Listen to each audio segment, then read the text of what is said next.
పూరా local. Welcome to పూరా local. అమెరికాకు చెందిన అత్యున్నత దర్యాప్తు సంస్థ FBI నూతన డైరెక్టర్గా భారతీయ అమెరికన్ కాష్ పటేల్ ప్రమాణ స్వీకారం చేశారు. తన బాధ్యతలను సక్రమంగా నిర్వహిస్తానంటూ భగవద్గీతపై ప్రమాణం చేశారు. వైట్ హౌస్ ఆవరణలో ఉన్న ఐసెన్హవర్ ఎగ్జిక్యూటివ్ ఆఫీస్ భవనంలో జరిగిన ఈ కార్యక్రమానికి పటేల్ స్నేహితురాలు, ఆయన కుటుంబ సభ్యులు హాజరయ్యారు. అమెరికా అటార్నీ జనరల్ ఫామ్ బాండి ఆయనతో ప్రమాణం చేయించారు. ఇకపై FBI లోపల వెలుపల జవాబుదారీతనం ఉంటుందని ఆయన హామీ ఇచ్చారు. కాష్ పటేల్ను అమెరికా అధ్యక్షుడు డొనాల్డ్ ట్రంప్ పొగడ్తలతో ముంచెత్తారు.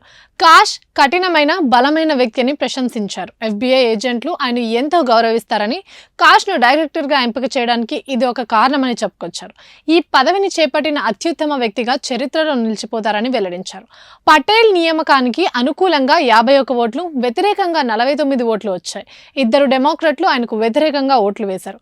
కాష్ పటేల్ అమెరికాలోని న్యూయార్క్లో గార్డెన్ సిటీకి చెందిన వ్యక్తి అయినప్పటికీ ఆయన తల్లిదండ్రులు గుజరాత్కు చెందినవారు. కాష్ పటేల్ అమెరికా అధ్యక్షుడు డొనాల్డ్ ట్రంప్కు అత్యంత సన్నిహితుడనే పేరుంది.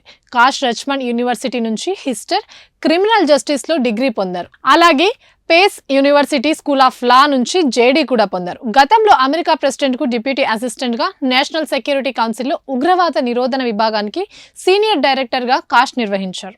గతంలో అమెరికా ప్రెసిడెంట్కు డిప్యూటీ అసిస్టెంట్గా, నేషనల్ సెక్యూరిటీ కౌన్సిల్లో ఉగ్రవాద నిరోధన విభాగానికి సీనియర్ డైరెక్టర్గా కాష్ పనిచేశారు. ఇవి ఇప్పటివరకు అప్డేట్స్. మరిన్ని అప్డేట్స్ కోసం చూస్తున్నానండి పూరా లోకల్.